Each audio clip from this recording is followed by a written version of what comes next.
Perkenalkan, namaku Bella. Saat itu aku berencana untuk pergi berlibur ke rumah nenekku di Malang. Aku pergi bersama Rara, teman satu kampusku.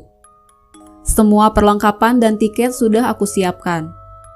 Besok aku dan Rara pergi pukul 9 pagi. Setelah semua selesai, aku langsung tidur, agar besok aku bisa bangun lebih pagi. Tiba-tiba aku dikagetkan dengan suara yang begitu nyaring. Ternyata suara itu bunyi alarm dari ponselku. Aku segera bangun dan mandi karena waktu sudah menunjukkan jam 7 pagi.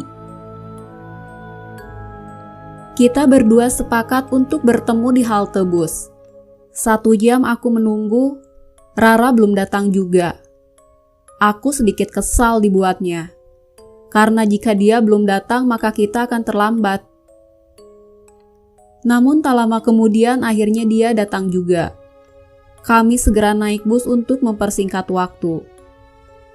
Singkat cerita, kami pun tiba di stasiun. Kami masuk ke dalam stasiun sambil berlari-lari, karena kebetulan kereta jurusan Malang sudah tiba.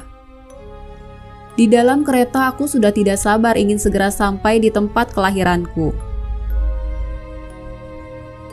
Karena perjalanan cukup jauh, kami istirahat sejenak. Setelah berjam-jam kami di atas kereta, sampailah kami di stasiun Malang. Kemudian melanjutkan perjalanan naik angkot sampai taman kota. Tidak terasa hari sudah mulai sore. Tibalah kami di pangkalan ojek. Aku dan Rara harus naik motor yang berbeda untuk menuju pintu Gunung Pinus. Sekitar 30 menit kami melewati jalan yang rusak dan berkelok-kelok. Akhirnya kami berdua pun sampai di pintu Gunung Pinus. "Nenek kamu gak takut tinggal di gunung, Bel?" tanya Rara penasaran, setelah melihat lokasi yang sangat jauh dari perkotaan. "Ya enggak lah, Ra. Kalau kamu udah sampai, kamu juga pasti bakalan betah tinggal di sana. Selain pemandangannya yang indah, tempatnya juga asri dan nyaman banget," ucapku sambil mengingat rumah nenek yang sangat dirindukan. Kami pun melanjutkan perjalanan. Tidak terasa hari sudah mulai gelap. Sepertinya suasana mulai terasa mencekam. Bahkan, aku mulai merasa ragu dengan jalan yang aku tapaki saat ini. Beberapa kali aku mencoba menelepon nenek, tapi tidak bisa terhubung karena tidak mendapatkan sinyal. Kulihat jam yang berada di tanganku. Ternyata sudah jam 7 malam. Berarti kami sudah berjalan selama 3 jam lebih. Dan biasanya untuk mencapai rumah nenek hanya memakan waktu sekitar 1,5 jam saja. Kami berdua tersesat di tengah hutan pinus. Saat itu Rara mulai merasa takut karena keadaannya cukup seram. Aku memutuskan untuk tidak melanjutkan perjalanan.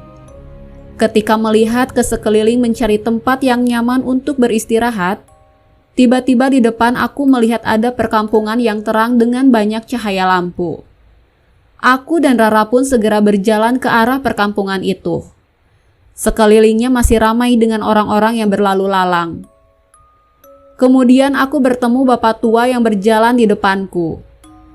Aku pun meminta bantuan bapak tersebut untuk menumpang tidur sampai pagi. Bapak itu hanya melihat saja tanpa menjawab pertanyaanku. Tetapi tangannya meminta kami berdua untuk mengikutinya.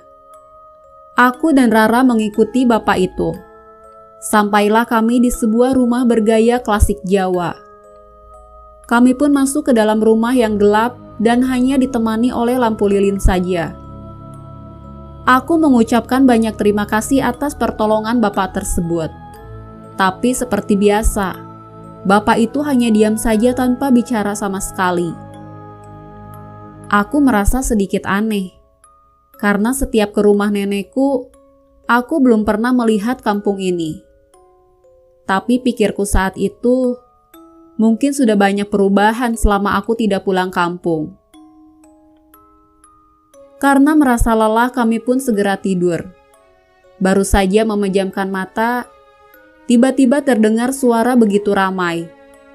Aku mengintip dari jendela kamar. Ternyata banyak sekali orang-orang di depan rumah. Ada api unggun besar dikelilingi warga. Sepertinya ada upacara yang sedang berlangsung. Dan mereka terlihat sangat gembira. Si bapak tua tadi juga terlihat sedang memimpin upacara.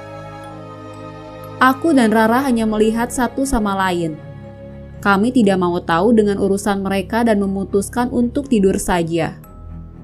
Mungkin karena aku merasa capek, aku pun tidur dengan lelap. Karena ada keanehan yang aku rasakan, aku pun tersentak bangun. Saat membuka mata, aku merasa kaget. Badan kami berdua diikat di papan kayu dekat api unggun. Aku teriak membangunkan Rara yang masih tidur. Rasanya sulit sekali untuk membangunkannya.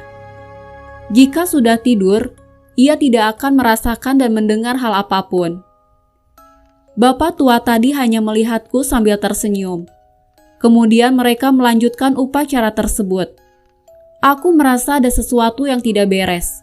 Setelah melihat semua warga di sini memiliki wajah yang pucat dan kaku. Bahkan banyak yang memiliki wajah yang cacat seperti luka bakar dan penuh darah. Aku terus berteriak meminta tolong. Namun tidak ada satupun yang membantu kami. Tiba-tiba warga membawa kami berdua ke tengah api unggun, dan teriakanku semakin kencang. Anehnya semua warga dan bapak tua tadi menghilang dari pandanganku. Yang ada hanyalah hutan pinus kosong dengan banyak reruntuhan rumah dan kuburan. Aku segera menghampiri Rara dan membangunkannya. Untungnya matahari sudah mulai terbit dan hari pun sudah mulai terang. "Kenapa sih Bel kamu teriak-teriak kayak gitu? Pusing tahu nggak aku ngedengernya?" ucap Rara dengan kesal. "Syukurlah akhirnya kamu bangun juga," jawabku. "Kok kita ada di sini? Rumah bapak tua tadi mana? Kenapa kita tidur di tanah kayak gini?" tanya Rara kebingungan. "Nanti deh aku ceritain. Sekarang kita harus cepat-cepat ke rumah nenek," jawabku sambil menarik tangan Rara. Kami pun segera pergi meninggalkan tempat itu. Setelah 30 menit kami berjalan akhirnya sampai di rumah nenek. Di sana aku menceritakan apa yang telah terjadi pada Rara dan juga nenek. Rara benar-benar kaget dan ketakutan mendengar apa yang aku ceritakan. Ternyata dulu ada perkampungan di hutan itu. Tempat tersebut dijadikan perumahan seperti villa. Bahkan sudah banyak yang menghuni dan tinggal di sana. Tapi pada suatu malam, terjadi kebakaran yang sangat hebat. Semua villa di sana terbakar habis dan semua penduduknya meninggal semua. Begitu cerita nenek. Itulah pengalaman seram yang aku alami saat tersesat di sebuah perkampungan gaib. Sekian dulu cerita kali ini dan sampai jumpa di cerita selanjutnya guys.